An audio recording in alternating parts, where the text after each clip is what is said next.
Hi, it's Alexis, and I wanted to make you a quick video about a blog post and a tweet that two friends of mine were talking about recently that's really important, and I've been giving it a lot of thought, and I wanted to add some commentary.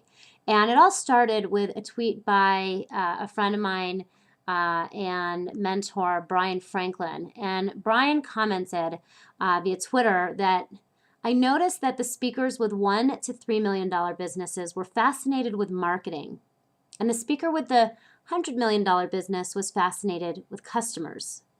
And when he tweeted this, I took note of it and really wanted to understand a little bit about that because I recognized that he was right. And I thought there was an important reason for that that would really help us to understand the life cycle of the entrepreneur. And, I often talk about the 3 stages of the entrepreneurial business, that just starting out true solo stage, moving on to the enterprising entrepreneur, and then the empire builder. And I wanted to understand where did Bryan was sharing his observation fit into into this life cycle.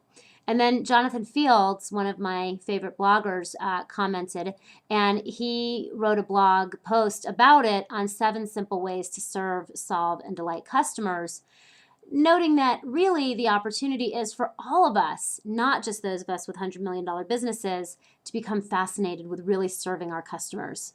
And while I agree, here's what I wanted to add to the discussion.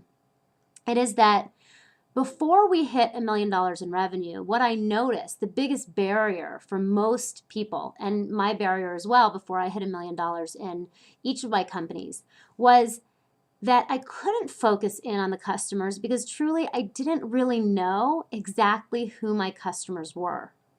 I wanted to serve everybody. In my law firm, I wanted to serve anybody who needed a will or a trust or business planning. And that is no way to build a business. You're not going to get to $1 million in revenue, generally speaking, if you're trying to serve the world. At least not in an entrepreneurial venture, especially a solo entrepreneurial venture where it's just you or a small company. You really need to hone in on who it is that you serve so that you can even hit that $1 to $3 million mark. Once you get really clear about who it is that you serve, then you'll generally find that as you start to build your business and systems around really serving that person, you hit the $1 to $3 million mark. And Bryan's right, the fascination does become about marketing because you really want to be seen so that you can maintain the revenue necessary to support the team and support the systems that you're building. And it's all about putting in place marketing systems to ensure that enough of your customers, the people that you're meant to serve, are seeing you on a regular basis that you can continue to support the company and the growth of the company. And I believe that once you hit $100 million in revenue, there is nothing left to focus on that at that point other than really serving the customers at a level of excellence. In fact, I don't think you'll get there if you're not really focused on a deep level of customer service. So I think that there is a reason that speakers and business owners are focused on marketing at the $1 to $3 million level. And it's because that's where they are in the cycle of their business. They figured out who their customers are, and now they're focused on really being seen by them as they put in place the systems to really serve those customers and really automate those marketing systems so that they can get to the $100 million level.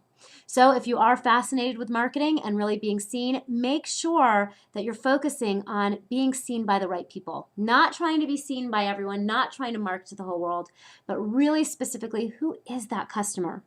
And then systematically build your business, starting with client attraction and client engagement systems, sales and marketing, to really reach that customer. And then how do you serve them in a way that allows you to get to that $100 million mark because people can't stop talking about you.